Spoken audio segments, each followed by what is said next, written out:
Well, hey everybody, Icky and Sicky makes Dylan upset here, and welcome to the, I almost said Raw, Force of Habit, SmackDown review. Yeah, we finally got one of those in. This is for January 5th, 2024, aka the New Year's Revolution review. Starts off with a recap of day one and the Rock event that happened there. If you want to know what happened there, I did a review on it, or you can look it up yourself if you'd like. But as always, my ass is not going to review shows that I've already reviewed or the previous weeks in case I do review them. Okay. After that, it shows a vehicle pulling up and Roman and Paul Heyman come out. So the audio's messed up here. I think they were doing like the live house audio instead of the mic audio. And Caleb Braxton, I think, if I remember correctly, asked him a question, and the audio's messed up. I couldn't hear what the question was. And I'm going to presume it was about The Rock. He just laughed it off. Roman just went, huh, and walked away. And then Paul pretended he was going to answer it, but he just walked off. After that, we have the finals of the U.S. tournament, which I will eventually get into on these previous week's reviews, between Kevin Owens and Santos Escobar. And Santos Escobar has Angel and Umberto with him. Last I heard, he broke up with the LWO. Did the LWO? No, the LWO is still a thing called Something Happens Later. But he broke off from the LWO after attacking Ray. Okay.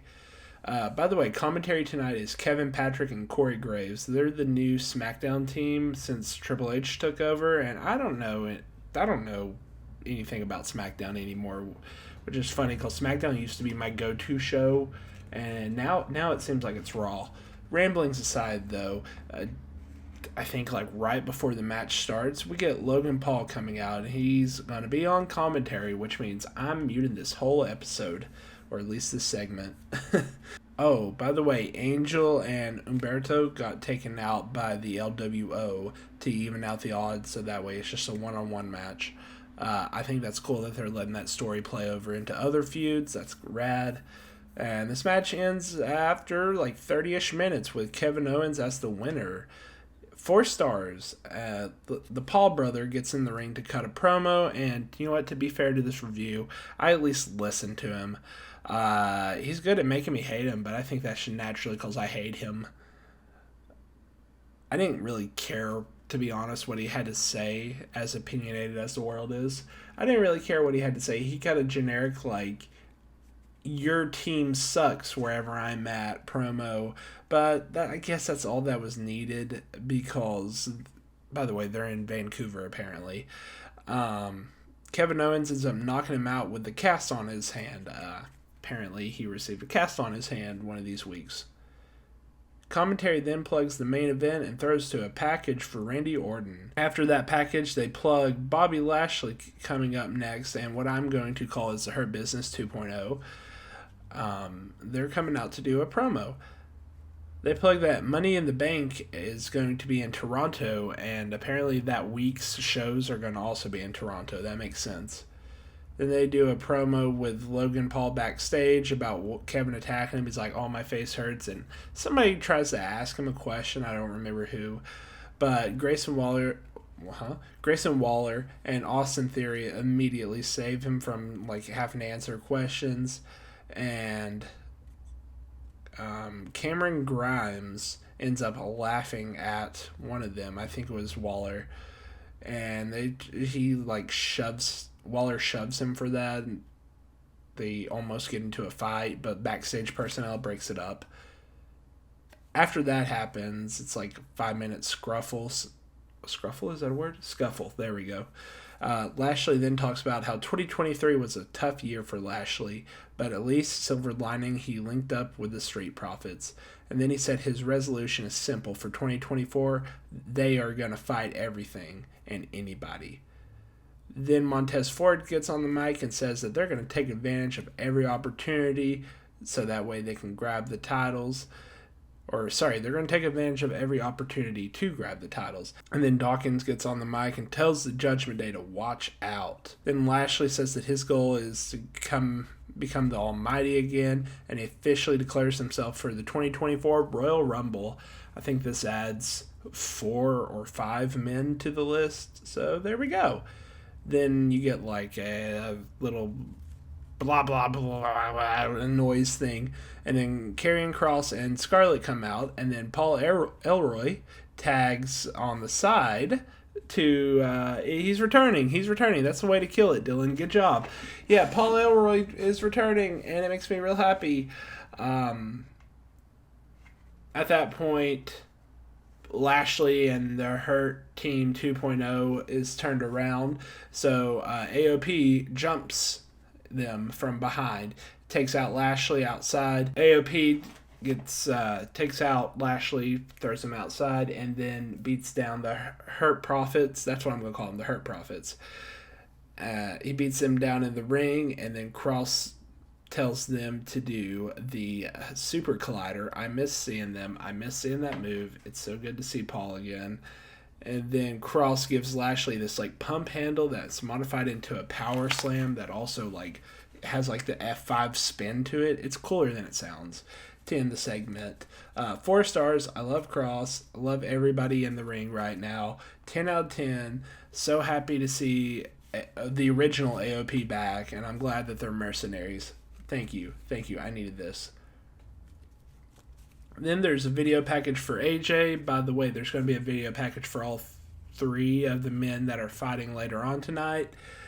And I appreciate that they're doing like a little hype package to see like, hey, how does this person match up to Roman Reigns? How does this person match up to Roman in the storyline at least? All right, after that, we have a women's title match that ends with Mission losing and Io Sky winning and retaining. Listen, I love me some Io Sky, okay? But 3 stars because it was just the predictability of it was very much so there. After that, Paul Heyman cuts a promo about the main event tonight, but first he says that The Rock will not get a shot at the title because he doesn't have a mil of relevance. I think that's what he said. Something to that extent. Point taken, he can't get even a spot on the head of the table, much less on the table. His promo is way better than I'm giving it off to be. And then he does a promo that's basically like, it doesn't matter who wins tonight, they're going to be smashed when they go against the head of the table, and it doesn't matter who's going against him, whether it's Cody, Punk, Roman against Roman, what? Rock. It doesn't matter who's going against him at Mania, they're going to get smashed too. 4 stars, killer promo, he does great like always. Then Pretty Deadly is in a match against Butch and a mystery opponent. And I'm going to put a little pause in the review, like always, to say that I love SmackDown. I love that it feels different than Raw. Not super obviously, maybe it's just a me thing, but it feels different than Raw, where Raw has like the main event guys predominantly featured in these big stories. SmackDown has a lot of like up and coming talent that like made it past the NXT level but aren't maybe ready to be calibered as a main event star. So it's kind of cool just to see that middle ground have some time to breathe. Kind of reminds me of the old days. Alright, so I say that, but it feels so much lower than Raw in like priorities, and I don't know why. Maybe it's just me that feels that, and maybe it'll change when I watch more SmackDowns.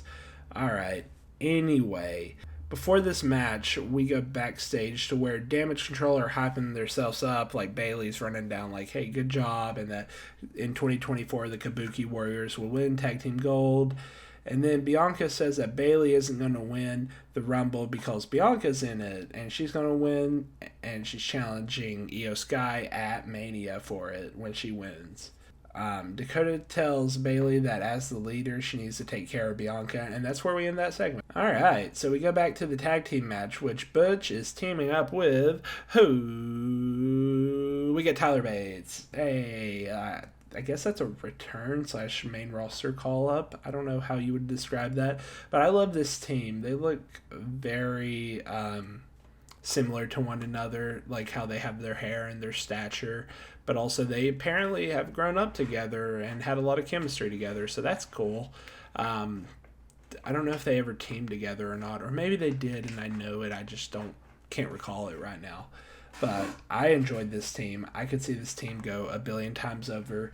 They ended up winning against Pretty Deadly with Tyler Driver 97 to win 4 stars. Freaking, they were an explosive team. I think during the match, they did this combo to where Butch does a moonsault off the apron and Tyler Bates does a top rope dive. I love that. Keep it coming. They were entertaining and impressive. I hate that a quote unquote established tag team had to lose to a team just thrown together. But hey, if it builds the future, it builds the future. And then after that, we get another video package. I wrote in my notes, and I quote, "Ah!" It's okay though this time because it was expected and it's for LA Knight. Yeah. After that, we have our main event for the opportunity to fight Roman Reigns at the Rumble. Before that, Nick Aldis is relaxing in his office, and then I didn't catch the first name, but his last name is Adonis.